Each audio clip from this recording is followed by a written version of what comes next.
Hey guys, in today's video I'm going to be talking about Season 1 of Locke and Key.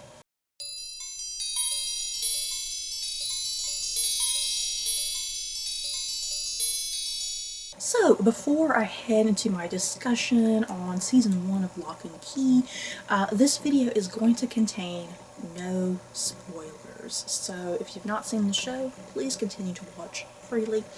So, let's get going, you guys. I'm going to be using my thing of notes here to help me get through this video a little quicker. So yeah, Locke and Key, a Netflix show, currently just one season, but yeah, hopefully it gets picked up for some future seasons. And yeah, the first season having 10 episodes. And what you need to know about Locke and Key, it is based off of a graphic novel, or series of graphic novels rather, by Joe Hill. And I have the IMDb summary here, and this is what IMDb had to say about the summary. And this is about 3 siblings who move into their ancestral home after their father's murder and discover magical keys, which must be used to fight against an evil creature who wants the keys. So yeah, very simple, very basic right there. 3 kids and their mom, they move into their ancestral home. Their dad has been murdered. There's a big old mystery there with the murder of their father, and yeah, the person who did it, why did the person do it, you guys? It's really intense and really dramatic. And yeah, these kids, it's like as soon as they move into the house, they immediately kind of start realizing some really weird things, and they start finding these very odd and strange keys.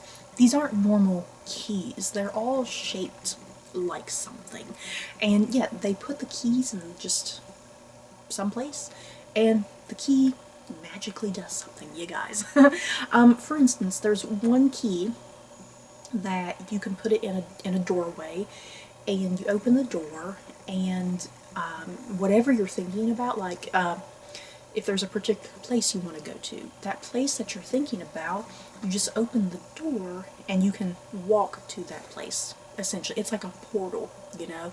Like, yeah, for me, if I'm doing this, I'll be like, man, I want to go to Disney World, so I'm gonna put the key in there and get into Disney for free somehow. That would be my dream anyway, you guys. And then yeah, there's another key that if you put it at the back of your neck, it kind of puts you in a bit of a coma, and like your astral projection version of yourself, you can walk inside your mind, essentially. You can walk in your mind and you can relive memories and whatnot, which is really cool. There's another key that you put it like right here under your chin, and you twist the key and it can change your entire appearance. Just a lot of keys like that. A lot of keys that you can use them for something. Because yeah, there's even one key you can put it in this cabinet, and like the mom broke a mug that was really meaningful to her because her husband got it for her, so she puts the mug in the cabinet, and the cabinet makes the mug whole again. It fixes broken things. So yeah, it's keys like that. Keys that do just really crazy, random, magical things. Yes, some of the keys can be used for good, some of them can be used for bad. I mean, I think they're all supposed to be used for good, but that's kind of the whole thing of the show, that the keys have to be used by the right people, because like the 3 siblings, the siblings are good people, you know, they're good people at heart, so they're using the keys for good things. But yeah, the primary villain of the show, she wants these keys, and she's doing terrible things with the keys for her own agendas and motives and whatnot. So, I love this whole thing with the keys, you guys. So yeah, Locke and Key, it's a very kid-friendly show, I think. It's definitely targeted towards kids, teenagers, but it's not dumbed down, you know, it's not dumbed down or made so kid-friendly that adults can't enjoy it. Because yeah, I'm a grown adult. I really enjoyed it. And yeah, even though it is a kid-friendly show, it still explores darker themes and messages, because like I mentioned in the plot summary, these this family, the Locke family, they're moving back to their ancestral home that originally belonged to their father, and yeah, their father has been murdered. You know that immediately at the start of the season, that he's been murdered. So yeah, I mean, right off the bat, I mean, it's very deep and dark and depressing, what has happened to their father, and it's devastating with this family, and they're all very depressed and sad and emotional, obviously, but they have to move on with their lives, of course. So even though it is kid friendly, I think it as an adult you can definitely still enjoy it and appreciate it. Definitely little kids, I don't recommend that little kids watch this show. I think it is better like probably 8 and up, you know, definitely about 8 and up. I would almost say maybe 10 and up, because it does deal with darker issues. I would just caution, you know, if you have a kid who is overly sensitive, you might not want them to watch the show because of the themes. Like I said, it does deal with murder and death, so if your kid can't cope with that, don't let them watch this. And yeah, what I loved about the show in general, I mean, I love the family aspect, because the trailer at first, the trailer almost gave it like this creepy, scary vibe. And it's so much more than that. It is definitely about the Locke family and their relationships with one another, and them coping with the murder of their father and whatnot, and yeah, learning to love the home that they're living in, because yeah, they're completely uprooted. They lived somewhere else, but they move back to their ancestral home, and yeah, at first they don't want to move there, they hate it there, but they come to love it, they come to make new friends. So I love the family relationships that they all had with one another. I think it's a very suspenseful show. It's very thrilling and exciting, very fun and whimsical and magical.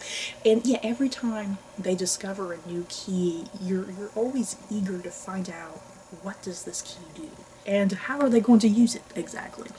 And also, I forgot to mention, because I did mention that this is a series of graphic novels by Joe Hill. I do have to mention that I have never read the graphic novels, you guys. I've never read them. So yeah, as I was watching this show, it was all completely brand new to me, and yeah, I didn't know some of the twists and turns and reveals that would happen, you know. So yeah, I think you can definitely get into this without having seen the graphic novels, because it's not confusing, you know, because sometimes you can watch a show, and if it's especially like Harry Potter, if you watch Harry Potter and it's based off of those books, you know, sometimes the Harry Potter movies, they leave out important details, and sometimes non-readers don't quite understand something, you know. But yeah, Locke and Key, I felt like, having never read the books, I perfectly understood what was going on, and I didn't need any sort of background information, you know. My one negative with the show that I had, even though I loved everything about it, my one negative, I do feel like the pace was a little strange on occasion, because the kids would discover a new key, and sometimes I just felt like there were illogical leaps in them figuring out how to use the key. You know, like, how did they know to put the key someplace? You know what I mean? I mean, unless that was just because they are Locks, and this is the Locke ancestral home, that some sort of instinct in them was kind of driving them to know where to put the keys and how to use the keys, you know?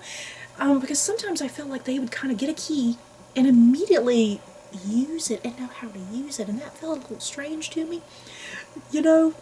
So yeah, it was just kind of things like that, like illogical leaps in them uncovering the keys and how exactly to use them. Because it made the pacing a little odd almost, and a little strange, because it's like you felt like you were missing a scene of them trying to figure out how to use it exactly, if that makes sense. So yeah, it was just kind of things like that, for me personally, that I had a negative with. But other than that, I feel like the show was fairly great. I really loved the show from start to finish. But yeah, I think I recommend this I recommend this show if you like something like a series of unfortunate events, or even Stranger Things, because both those shows have, you know, younger characters. They're the primary protagonists of the story. And then even something like Haunting of Hill House, you guys, because Haunting of Hill House is about an ancestral home that's really creepy, and yeah, this family who's dealing with something very dark and depressing. So yeah, kind of a combination of that. If you like a series of unfortunate events, or Stranger Things, or The Haunting of Hill House, kind of a mashup of all that together, I think Lock and Key is definitely something you'll probably really enjoy. So yeah, just kind of running down this cast really quickly, we have Connor Jessup, who plays Tyler Locke. Tyler is the oldest sibling. He has a lot of weight and responsibility on his shoulder, especially now that the father is dead. And yeah, he feels just responsibility anyway about the death of their father. Yeah, he's kind of rebellious and angsty and trying to be more grown than what he is. You have Amelia Jones, who plays Kinsey Locke. Kinsey's the middle child. She's kind of going through her rebellious phase as well, and trying to, you know, because yeah, when they first moved back into Locke Manor, she's kind of portrayed a certain way, but that's not really her true personality and kind of how she wants to represent herself. And it kind of takes her a little while to kind of get back into the groove of things and kind of reclaim her personality before her father had died and whatnot. Yeah, she has a lot of personal issues she's going through. And then we have Jackson Robert Scott, who plays Bodie Locke, and Bodie is the youngest. Yeah, because Tyler and Kinsey, they seem very close in age, but then Bodie is like, he's very young. I think, did they say he was like 8? I swear they said he was like 8 years old in this. I can't remember. Bodie is so cute. You guys, Bodie is so cute. He has some of the best comedic moments, and yeah, when his older siblings are acting up, he's kind of the rational one, be like, hey, you guys, shut up, listen to me. And then yeah, you have Darby Stanchfield, who plays Nina Locke, their mom. Nina, we find out that she's like a recovering alcoholic, and yeah, the death slash murder of her husband is not making things better. Yeah, she's dealing with 3 very angsty teenagers who are you know, going through their own things with the death of their father, and yeah, adapting to their new school and new friends. I really liked the mom character. She wasn't irritating, I don't think, because I was worried she would be irritating, but I don't think she was. And then yeah, your antagonist is Layla, I'm not sure. I'm not sure there's supposed to be a silent letter in there somewhere, but Layla Del Oliveira. I think I probably just butchered her name, you guys. She plays Dodge. Dodge is the antagonist. Dodge is one creepy lady. She's one creepy lady. Yeah, Bodhi initially kind of uncovers her. She's in this well for some reason, and then she escapes. Yeah, I loved her character and trying to figure out, you know, who she is, what she is, why is she doing the things that she's doing exactly. And I don't think the show, even by the end of the season, I don't think the show fully even explained everything with her, but I think a lot of that will be explored with season 2, which I'm excited for. But yeah, she was a really great character. And yeah, overall, this cast, yeah, you got 3 primary kid actors or teenagers, and there's other teenagers and kids in the show as well. I think they were all fantastic. Kid actors nowadays are so good, you guys. I remember watching shows and movies, you know, back in like the 90s or whatever, and just the acting being so terrible, and it's like nowadays kid actors are just so brilliant and so good. And I think that this cast of kid actors and teenagers, I think they were all just so fantastic, and they all had such great performances. I really bought all of them, and I especially bought the sibling relationship between the 3 main characters, which is very important. I think their dynamic with each other was perfect and believable. I bought them as a bickering family. So yeah, a great supporting cast. And yeah, I definitely can't wait for season 2. you guys. Seriously, the way the first season ended was so jaw-dropping. I was like, what? Oh my god. Just so good. I can't wait for it. I want to know more, you know, I want to know more about the home and what other keys are out there, what other things you can do with it. It should be pretty exciting. So you guys, that is it for my review of season 1 of Locke and Key. In the comments below, have you guys seen Locke and Key? Do you plan on watching it? Yeah, have any of you read the graphic novels? Is it worth my time to pick up the graphic novels? Because I think I would like to read them and kind of compare to the show, because I have a feeling they're a little bit different. So yeah guys, that is it for this video. Don't forget to like, comment, and subscribe, and if you like this video, you may like these other videos. Bye guys.